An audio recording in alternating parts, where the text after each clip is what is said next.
साहिब बंदगी सतनाम।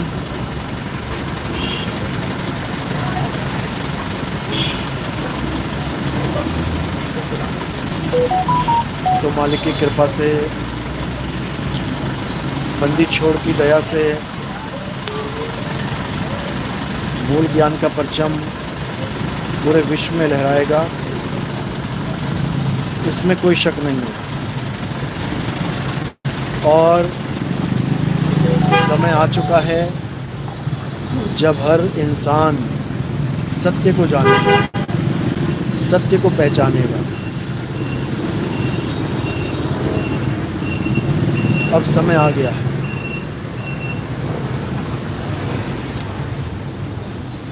तो हम तो यही अरदास करेंगे कि जो भोले भटके जीव हैं, जो परमात्मा के नाम पे ठगे जा चुके हैं, जो अपने सारी उम्र की कमाइयाँ भगवान को पाने में, मालिक को पाने में गवा चुके हैं, उन लोग के लिए सुनहरा मौका है कि सत्य को समझो, सत्य को जानो और सत्य से जुड़ जाओ, तभी कल्याण होगा, नहीं तो कल्याण नहीं होगा। तो मालिक की अपार कृपा होती है जब युगों युगों के बाद सत्य ज्ञान इस दुनिया में प्रकट होता है, तब जीव का कल्याण होता है। केवल जीव को परमात्मा समझने से काम बनने वाला नहीं है। कितने ही गुरु आज जीव को परमात्मा घोषित करके बैठे हैं, जीव को ही सर्वे सर्वा मान के बैठे हैं, जीव को ही आदि और अनंत मान के बैठे हैं। उनको ना तो शिव का ज्ञान है, ना पीव का ज्ञान है। केवल जीव को ही सत्य समझ के अपना भी जीवन और भक्तों का भी जीवन बर्बाद करने में लगे हैं। ये कबीर पंथियों का भी यही हाल है। कबीर पंथ में भी जीव को ही परमात्मा माना जा रहा है, जबकि साहिब समझा समझा के थक गए, लेकिन ये जीव समझने को तैयार नहीं है। वही हाल बहुत से कृष्ण पंथियों का है। कृष्ण जी की पूजा करवा करवा के, कृष्ण जी का नाम जपवा जपवा के अपना भी जन्म विफल करके चले गए और भक्तों का भी करवा रहे हैं। अरे कृष्ण जी ये नहीं कह रहे कि मेरा नाम जपते जपते इस दुनिया को छोड़ दो। कृष्ण जी कह रहे हैं अपनी आत्मा को जानते हुए, अपनी आत्मा को समझते हुए, अपने आत्म ज्ञान में स्थित होकर इस दुनिया का त्याग करोगे तो कभी जीवन मरण के चक्कर में नहीं फंसोगे। ना कि मेरे हिंदी वाले नाम कृष्णा हरे रामा इसका जाप करना है, या राधे राधे राधे इसका जाप बिल्कुल नहीं करना है। नाम तो किसी का जपना है ही नहीं। नाम जप के क्या मिलेगा? नाम जप के केवल और केवल समय बर्बाद होगा, इससे ज़्यादा कुछ नहीं। तुम्हें प्यास लगी है, पानी का नाम 100 साल जपते रहो, उससे क्या होगा? कुछ भी नहीं होने वाला। इसलिए नाम जपना छोड़ना है और नाम को ध्याना है, ध्याना। जिन्हीं नाम ध्याया, ध्याया यानी ध्यान किया उस नाम का, किसी शक्ल का नहीं। किसी शक्ल का ध्यान नहीं करना है। शक्ल तो तुम्हें ज्ञान समझाने के लिए धारण की है गुरु ने। गुरु की शक्ल केवल तुम्हें ज्ञान समझाने के लिए धारण की गई है, गुरु शक्ल नहीं है। अरे गुरु तो तुम्हें तुम्हारी शक्लों से दूर करने के लिए आया है। गुरु तुम्हें तुम्हारे शरीर से जुदा करने के लिए आया है। गुरु तुम्हारे जितने भी नाशवान अंग हैं उनसे तुम्हें अलग करने आया है। वो तुम्हें आत्मा का ज्ञान समझाने के लिए आया है और तुमने उसी को शरीर बना दिया, तुमने उसी को शरीर समझ लिया। ऐसी गलती बिल्कुल मत करना मेरे भाई। गुरु शरीर नहीं होता, और जो गुरु अपने आप को शरीर मान के बैठे हैं वो गुरुआ हैं, गुरुआ। वो गुरु कहलाने लायक भी नहीं है, क्योंकि गुरु वो होता है जो अपने सत्य स्वरूप को जान लेता है। इसलिए साहिब ने कहा गुरुआ तो घर फिरे कौड़ी केर 50, अपने रूप की खबर नहीं। शिष्य करण की आस। अपने रूप की खबर नहीं है कि मेरा क्या स्वरूप है, और राधे राधे राधे राधे हरे कृष्णा जपवा के, कबीर कबीर कबीर सतनाम सतनाम जपवा के इन जीवों का बेड़ा गर्क कर दिया। अब इस चीज़ को अपने दिमाग से निकाल दो कि नाम जपने के बाद ही परमात्मा मिलता है। भूल जाओ इन नामों को और केवल आत्मा का ध्यान धरो, और कुछ नहीं करना है। जैसे ही आत्मा का ध्यान शुरू कर दोगे, आत्मलीन होना शुरू कर दोगे, आत्ममयी होना शुरू कर दोगे, और जैसे ही आत्मा में लीन होगे वैसे ही गीता का अध्याय 3 श्लोक कंप्लीट हो जाएगा, तुम्हारे ऊपर लागू हो जाएगा। हे अर्जुन, जो अपनी आत्मा में रमण करते हैं, जो अपनी आत्मा में तृप्त हैं, जो अपनी आत्मा में संतुष्ट हैं, उनके लिए कोई धार्मिक कर्म कर्तव्य लागू ही नहीं होता, उनको कुछ करने की ज़रूरत ही नहीं है। लेकिन ये बात लोग नहीं समझ पाते और हरे कृष्णा हरे रामा राधे राधे कबीर कबीर ओम कलियम हरियम शरियम सोहंग ज्योत निरंजन ओंकार आरंकार सोहंग सतनाम सतपुरुष अकाल मूर्त शब्द स्वरूपी राम ओम तत्सत मैं तू मैं ओहम ओहम कोहम सोहंग सोहंग। पता नहीं कितने नाम बना के वाहेगुरु वाहेगुरु वाहेगुरु वाहेगुरु अल्लाहु अल्लाहु अल्लाहु हालेलुया हालेलुया, पता नहीं कितने नाम बना के बैठ गया ये इंसान। अब इन नामों की असलियत को जानो, इन 52 अक्षरों को पहचानो और इनसे किनारा कर लो। भक्ति में इनसे किनारा करना ही पड़ेगा। दुनियावी कामों के लिए इसकी ज़रूरत पड़ती है, नामों को नहीं छोड़ो। दुनियावी काम के लिए जितने भी दुनिया के काम हैं वो करने के लिए नामों की ज़रूरत पड़ती है, 52 अक्षरों की ज़रूरत पड़ती है। लेकिन परमात्मा को पाने के लिए कहो 52 अक्षर की ज़रूरत पड़ेगी, नहीं पड़ेगी, मतलब ही नहीं है, समझ लो। गुरु शरणम प्रमोद दास कानपुर से, गुरुदेव के चरणों में प्रणाम। प्रणाम जी प्रणाम। सतनाम साई बंदगी, जय सतनाम।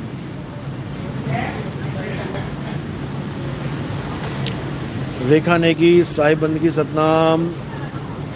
रेशमा सतनाम साई बंदगी। कृष्ण करीम सतनाम,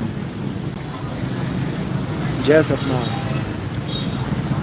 तो आज प्रचार करते करते एक गुजराती रेस्टोरेंट के पास पहुंचा और वहाँ पे जब हमने अपना कार्ड दिया उस भगत को, वो मैनेजर है वहाँ पे रेस्टोरेंट में, और जैसे ही उनको कार्ड दिया वो बोले कि आप कबीरपंथी हो।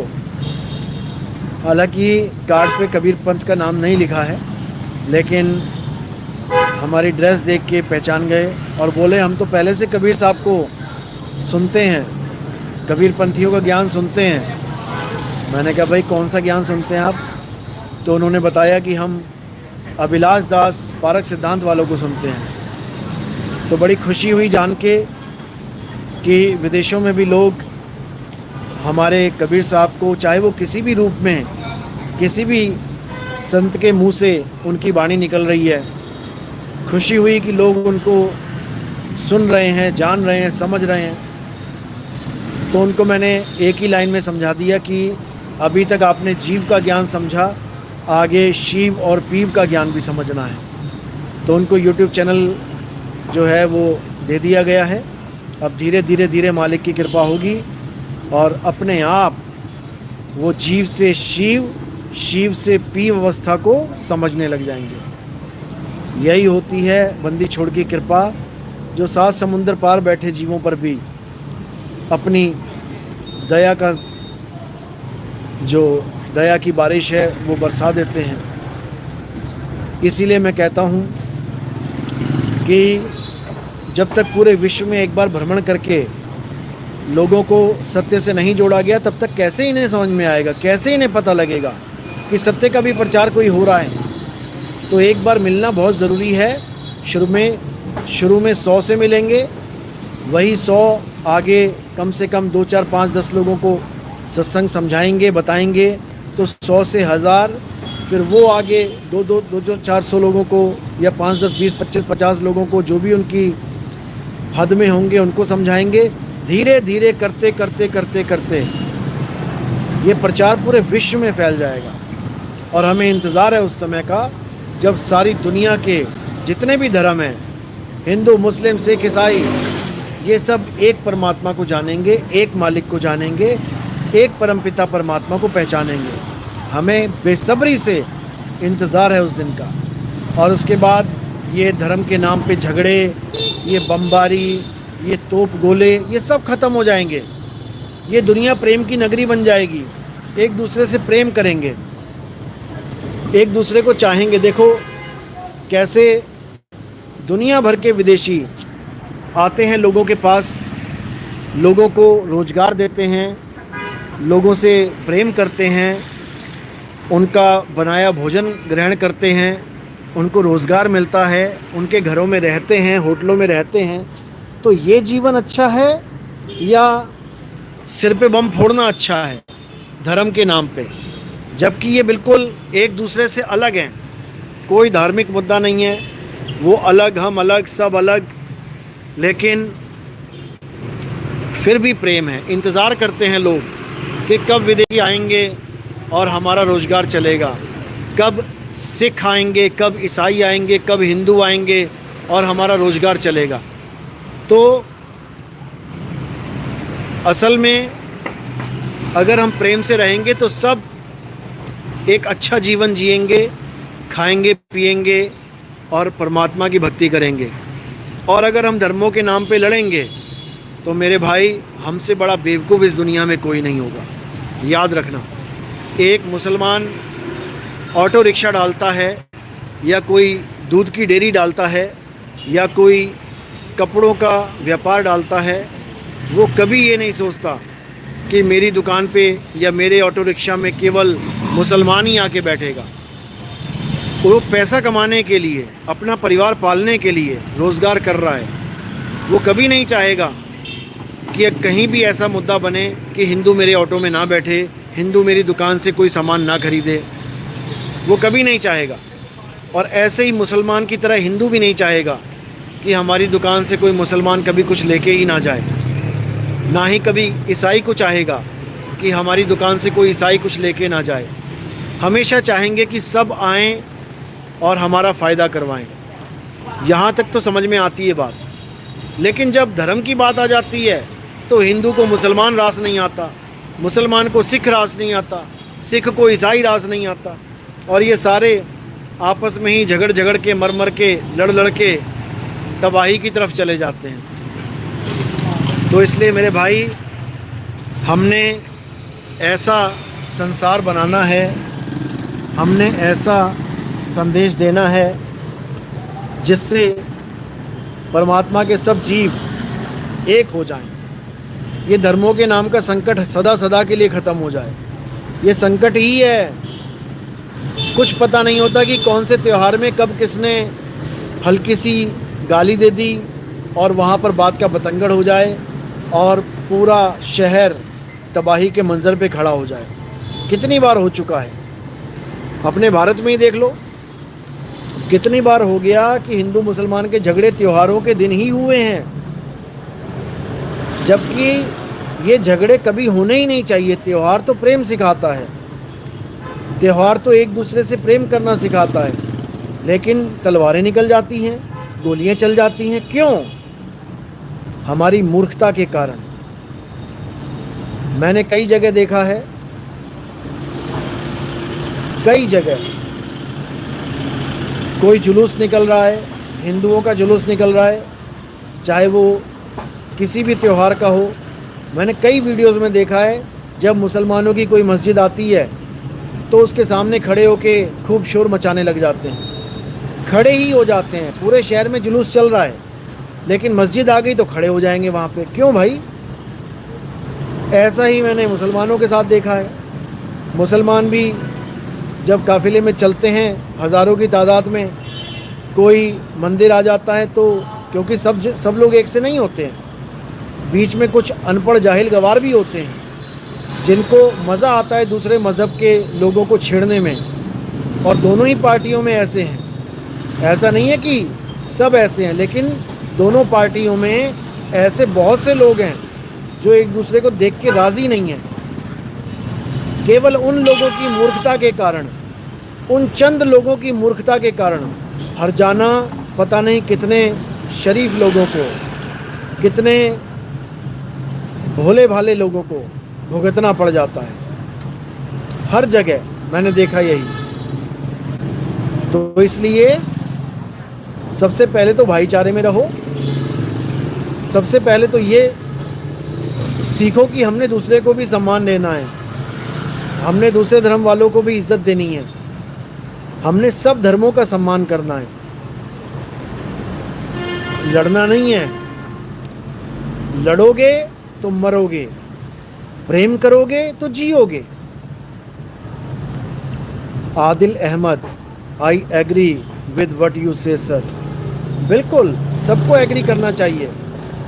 हर हिंदू को, हर मुसलमान को, हर सिख को, हर ईसाई को इस बात से एग्री करना चाहिए कि कोई भी त्यौहार होता है, कोई भी जलसा निकलता है, कोई भी नुमाइश होती है, कोई भी रैली निकलती है, तो आपको सबको सम्मान देते हुए जाना है। सम्मान दोगे सम्मान मिलेगा, अपमान दोगे अपमान मिलेगा, समझ लो। और मैं तो ये कहना चाहूँगा कि ये रैलियाँ निकालना सड़कों पे, गलियों में, ये केवल तब निकाली जाएं जब ट्रैफिक बिल्कुल कम हो, वरना इस चक्कर में पूरा ट्रैफिक जाम होता है। या फिर रैली ऐसे निकालनी चाहिए, उन रोड से निकालनी चाहिए जो डबल रोड हैं, जहाँ पर आधी रोड में रैली निकले और आधी में कोई एम्बुलेंस निकल रही है, या किसी की फ़्लाइट छूटने वाली है, या कोई बहुत इम्पोर्टेंट किसी काम से जा रहा है, वरना उसके लाखों का नुकसान हो जाएगा अगर वो नहीं पहुंचेगा। तो ऐसे लोगों के लिए, यानी सबके लिए आधा रास्ता खुला छोड़ना चाहिए। पतली गलियों में से रैली कभी नहीं निकालनी चाहिए, वरना रैली की अपनी भगदड़ से कई लोग मर जाते हैं।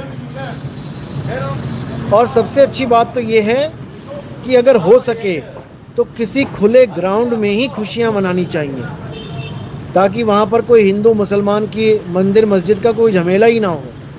जिसको खुशियाँ मनानी है, जिसको अपने त्यौहार को मनाना है, चुप करके किसी खाली मैदान में जाए और खूब एंजॉय करे, खूब बम फोड़े, खूब पटाखे फोड़े, जो करना है करे, ताकि किसी के साथ कोई वैर विरोध ना हो, किसी के साथ कोई झगड़ा ना हो। सब प्रेम से अपने त्यौहार को मनाएं और अपने अपने माँ बाप, अपने अपने भाई बहन के पास शाम को सही सलामत पहुंच जाएं। सबसे अच्छा ये तरीका है, वरना कुछ पता नहीं लगता कि कब कौन से त्यौहार में तुम गए और शाम को तुम्हारी मौत की खबरें आ रही हैं। बताओ उसका क्या फ़ायदा होगा? उसका कोई फ़ायदा नहीं होगा।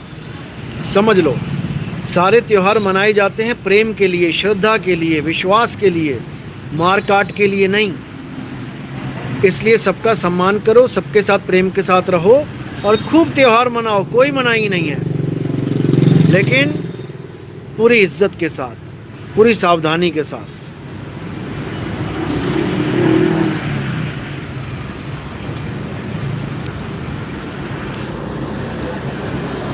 ओशो के बारे में राय बताइए, ललित शर्मा। मैंने पहले कई बार ओशो के बारे में बोला है। पहली बात तो ये है कि ओशो के जैसा आप कह सकते हैं कि तार्किक संत पूरे भारत में कहीं कभी पैदा नहीं हुआ। ओशो जैसा तार्किक मिलना बहुत मुश्किल है। क्यों? क्योंकि ओशो ने अपने जीवन में 1 लाख से भी ज़्यादा किताबें पढ़ी हैं। कहते हैं 1.5 लाख किताबें पढ़ के बैठे हैं वो। तो जिसने 1.5 लाख किताबें पढ़ ली हों, उसके साथ कोई तर्क क्या करेगा? अरे आप चंद किताबें पढ़ लो, 2-4 किताबें पढ़ लो, तो आप ही अपने आप को गुणवान समझने लग जाते हो, भगवान समझने लग जाते हो। तो जिसने 1.5 लाख किताबें पढ़ ली हों, उसका तो क्या कहना। वो तो ब्रह्मांड का स्वामी बन जाएगा। और बनी गया था, लोग उसको भगवान कहते हैं, भगवान ओशो। हिंदू, सिख, ईसाई, मुस्लिम, क्या सारे सब धर्म के लोग उसके पीछे भागे। अंग्रेज़ों को तो ऐसा फ़ैन बना लिया उसने कि उन्होंने अमेरिका में शहर ही बसा दिया ओशो के नाम पे, रजनीशपुरम करके अपना एक छोटा सा शहर बसा दिया उन्होंने, ओशो सिटी, अमेरिका जैसे देश में। तो सरकारों को भी हैरानी परेशानी में डाल दिया। 23-24 देशों ने तो बैन कर दिया था उनको, हमारे देश में एंट्री नहीं हो सकती, क्योंकि जो 1.5 लाख किताबें पढ़ के बैठा है वो सब कुछ जान रहा है सिवाय अपने आप के। बस ओशो में एक कमी थी, वो खुद को नहीं जान पाए, वो अपने सत्य स्वरूप को नहीं जान पाए, वो अपने शब्द स्वरूप को नहीं जान पाए। बाकी ओशो में कोई कमी नहीं थी। बहुत अच्छा सत्संग भी करते थे, बहुत अच्छी तरह समझाते भी थे, तर्क भी करते थे, सब कुछ था, केवल आत्मज्ञान की कमी थी। बोलते तो बहुत थे आत्मा के बारे में, आत्मज्ञान के बारे में, लेकिन आत्मा को जान नहीं पाए। दुख के साथ कहना पड़ता है, वरना जितना ज्ञान ओशो ने दिया लोगों को, इतना मुझे नहीं लगता कि और किसी गुरु ने दिया होगा। अरे बड़े बड़े गुरु आज जो आचार्य बने बैठे हैं, जो सोचते हैं हमारे जैसा कोई ज्ञानी नहीं है, उनको तो मैं ओशो की नाजायज बोलने को तो बहुत कुछ है, लेकिन इतने में ही समझ जाओ कि वो सब ओशो की नाजायज डैश डैश डैश हैं। नाजायज इसलिए बोलता हूँ मैं, क्योंकि जायज़ जो होता है, जायज़ औलाद जो होती है, वो अपने पिता का नाम यूज़ करते हैं, और जो नाजायज़ होते हैं वो कभी पिता का नाम यूज़ नहीं कर पाते हैं। इसी प्रकार जितने भी आज धुरंधर ज्ञानी बने बैठे हैं, जो ज्ञान तो खूब समझा रहे हैं, लेकिन अपने बाप का नाम नहीं ले पा रहे हैं। क्यों? क्योंकि लोग फिर उन्हें ज्ञानी नहीं समझेंगे। तो बात ये है। तो ऐसे लोगों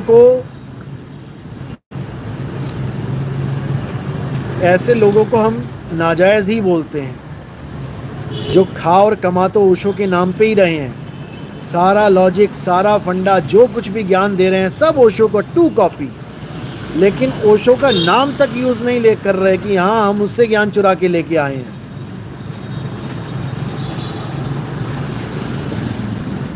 समझ लो। तो ओशो बहुत अच्छी पर्सनालिटी थे, बहुत बढ़िया ज्ञान दिया उन्होंने। ऊपर से वो जैन संप्रदाय के थे, इसलिए जीव हत्या से भी परहेज करवाया लोगों को, बहुत अच्छी बात है।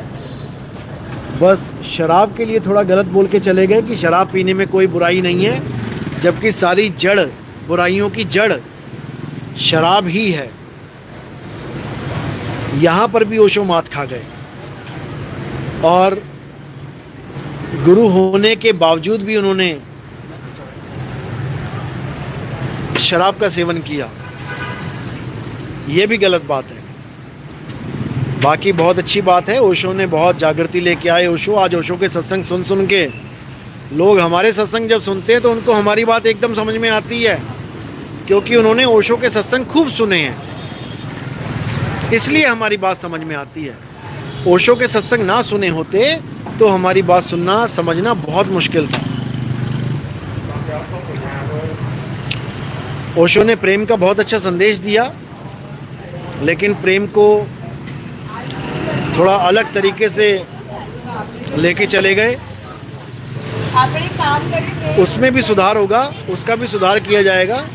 आने वाले समय में समझाया जाएगा कि प्रेम आखिर होता क्या है, क्योंकि ओशो के आश्रमों में प्रेम के नाम पे जो काम होते हैं वो हमें खूब पता है, सबको पता है, जग जाहिर है। तो प्रेम को बड़ी गलत तरीके से पेश किया गया वहाँ पे। लेकिन क्या होता है प्रेम, ये आगे से आगे आपको धीरे धीरे समझ में आने लग जाएगा, क्योंकि प्रेम के ऊपर भी आगे से आगे बहुत सी वाणियाँ आएंगी, क्योंकि संतों ने प्रेम को सर्वोपरि माना है। लेकिन प्रेम को गलत तरीके से जो पेश किया गया ओशो के आश्रम में, वो भी बहुत बड़ी चूक थी, बहुत बड़ी भूल थी, उसको भी सुधारा जाएगा। अनमोल प्रणाम जी, प्रणाम, सतनाम।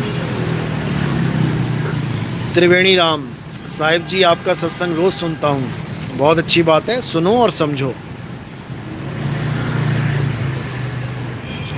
और मालिक की कृपा से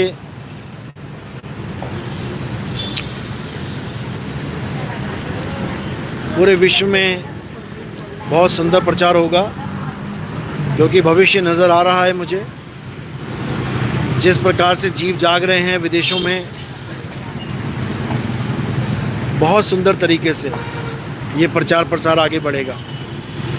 कल एक स्पेन की लड़की जो YouTube पे देख देख के ध्यान करना सीख रही थी, अपने आप से ही बिना गुरु बनाए, कल उसके साथ काफ़ी देर बात चली। और जब उसको अच्छे से समझ में आया कि जो मैं कर रही थी वो मेडिटेशन था, वो नहीं करना है, और जो हम समझा रहे थे वो सेल्फ रियलाइजेशन था, जिसको प्राप्त करना है। तो वो समझ में आया उसको, और वो समझ पाई इस बात को, कि हमने मेडिटेशन नहीं, सेल्फ रियलाइजेशन को प्राप्त करना है। वो समझ पाई और वो अब कांटेक्ट में आ गई है। और धीरे धीरे जब उसको ये बात समझ में आ जाएगी पूरी तरह, अच्छी तरह, क्योंकि कल वो दीक्षा मांगने लग गई कि मुझे आप इनिशिएशन दे दो। लेकिन जब मैंने पूछा कि आप नॉनवेज खाते हो, तो वो मान गई कि हाँ मैं नॉनवेज खाती हूँ।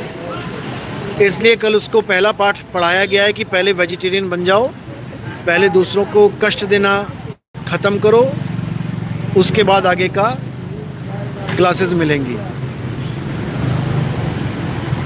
तो बहुत ही सुंदर तरीके से समझा उसने, और उम्मीद है कि जब वो स्पेन पहुंचेगी तो और भी लोग जो इस क्रिया को कर रहे हैं, या उसके कोई रिश्तेदार, घरवाले, मित्रगण, उनको भी बताने की कोशिश करेगी। क्योंकि वो एक ईसाई थी और मैंने बाइबल के थ्रू उसको इतना अच्छा जो समझाया है वो उसके पूरे दिमाग में पड़ गया, और बहुत ज़्यादा हैरान हो गई कि ये सब हमारे ही ग्रंथ में है और हम इसको समझ नहीं पा रहे हैं। तो मालिक की दया ऐसे ही होगी, धीरे धीरे होगी। और 2025 में हमारा जो सेशंस होंगे वो इंग्लिश में शुरू हो जाएंगे, और हमारे जो ग्रंथ हैं वो इंग्लिश में छपने शुरू हो जाएंगे। उसके बाद जितने भी विदेशों में भ्रमण करते हैं तो वहाँ पर अंग्रेज़ी में हमारे ग्रंथ दिए जाएंगे, और आगे से आगे प्रचार बढ़ता चला जाएगा।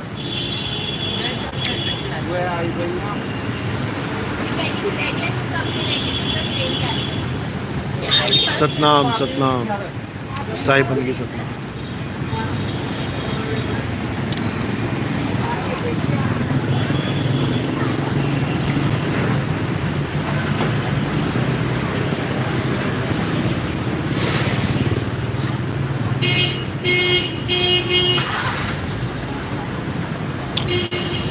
ठीक है, अब शाम को मिलते हैं। जय सतनाम। और बताना चाहूँगा, जो हमारे भगत हैं पहले तो बड़े प्रेम से आपस में बात करते हैं, कई ऐसे हैं एक दूसरे का नंबर ले लेते हैं, व्हाट्सएप ग्रुपों में बातें शुरू हो जाती हैं, लंबी लंबी बातें करने लग जाते हैं। उसके बाद मन मुटाव हो जाता है किसी एक बात पे, उसके बाद एक दूसरे के जान के दुश्मन बन जाते हैं। भाई ये काम मत करो, ऐसा झगड़ा मत पालो, ये सब करना बंद कर दो। इससे अच्छा तो तुम अकेले ही ठीक हो। क्योंकि बहुत से लोगों की बातें समझ में आती हैं, बात करते हैं एक दूसरे से, एक दूसरे की बुराइयां करना शुरू कर देते हैं। ये प्रेम का रास्ता नहीं है भाई, ये हमें नहीं चाहिए। इससे अच्छा तो तुम मत ही आओ, समझ लो। तो ये काम बिल्कुल नहीं करना है। और ठीक है, शिष्यों से भी गलती हो जाती है। तो आज के दिन मैं ये अनाउंस करता हूँ कि आज तक जितने शिष्यों ने हमारे पंथ में घुस के कोई भी गलती करी है, कुछ भी किया है, चाहे मुझे ही गालियाँ क्यों ना दी हों, आज मैं सबको माफ़ करता हूँ दिल से, लेकिन वार्निंग भी देता हूँ क्योंकि मैं गुरु हूँ और गुरु शिष्य को वार्निंग ज़रूर देता है। भले माफ़ कर दिया हो, लेकिन आगे से कोई गलती नहीं होनी चाहिए, नहीं तो फिर दोबारा क्लास स्टार्ट हो जाएगी। तो ठीक है, आज मैं कह रहा हूँ कि जितने भी हमारे शिष्य हैं जो भी पथभ्रष्ट हो गए थे या कुछ भी मानो भूत सवार हो गया था या कोई भी मन मुटाव किसी के साथ हो गया, झगड़े आपस में लड़ने लग गए, कुछ भी किया, कुछ भी हुआ, तो आज मैं सबको माफ़ी देता हूँ। सब अपने ही भाई हैं, मालिक के बच्चे हैं, मालिक के भगत हैं। लेकिन आज के बाद अगर किसी के लिए कोई भी अपशब्द यूज़ किया गया भक्त के द्वारा, उसके बाद भूल जाना कोई माफ़ी मिलेगी, उसके बाद केवल क्लास ही लगेगी, समझ लो। तो ठीक है, सब अपने ही शिष्य हैं, गलतियां सबसे होती हैं और गुरु का फ़र्ज भी है एक बार माफ़ करना। वैसे तो मैंने कई बार किया है लोगों को, लेकिन फिर भी मैं आज फुल एंड फाइनल जितने भी भगत आज तक जितनों ने भी चाहे यूट्यूब पे गंद बका हो, चाहे मैसेजों में गंद बका हो, चाहे कुछ भी किया हो, आज मैं सबको माफ़ करता हूँ। लेकिन फिर समझा रहा हूँ कि गलतियाँ मत करना। आज की माफ़ी का मतलब ये नहीं कि तुम आज़ाद हो गए गलतियाँ करने के लिए। आज की माफ़ी का मतलब है कि अब प्रेम से रहो, सबके साथ मिलजुल के रहो, सब मालिक के बच्चे हैं। जैसा आचरण तुम लोगों के द्वारा चाहते हो कि तुम्हारे लिए यूज़ हो, वैसा ही आचरण तुम भी यूज़ करो। जैसा प्रेम तुम लोगों से चाहते हो, वैसा प्रेम तुम भी करो। लोगों को तुम गालियाँ बको और सोचो कि हमें कोई कुछ ना करे, तो ऐसा नहीं होगा भाई, ऐसा नहीं होगा। तो ठीक है, अब सब एक हो जाओ, सब प्रेम से एक दूसरे के साथ बातें करो। अगर मतभेद होता भी है तो एक दूसरे से बात करना छोड़ दो, गालियाँ मत बको, गंद मत बको, किसी को यूट्यूब चैनल पे बदनाम मत करो। मैं फिर कह रहा हूँ, क्योंकि अगर अब यूट्यूब चैनल पे अगर कोई बकवास करना शुरू किया किसी के बारे में, तो उसके ऊपर कानूनी कार्रवाई की जाएगी। सीधी बात सुन लो मेरी। इसलिए अब ये सब गंद बकना बंद कर दो और प्रेम से रहो। जिन प्रेम किया तिन ही प्रभ पाया, समझो। ठीक है, अब शाम को मिलते हैं। साई बंदगी सतनाम, जय सतनाम, जय सतनाम।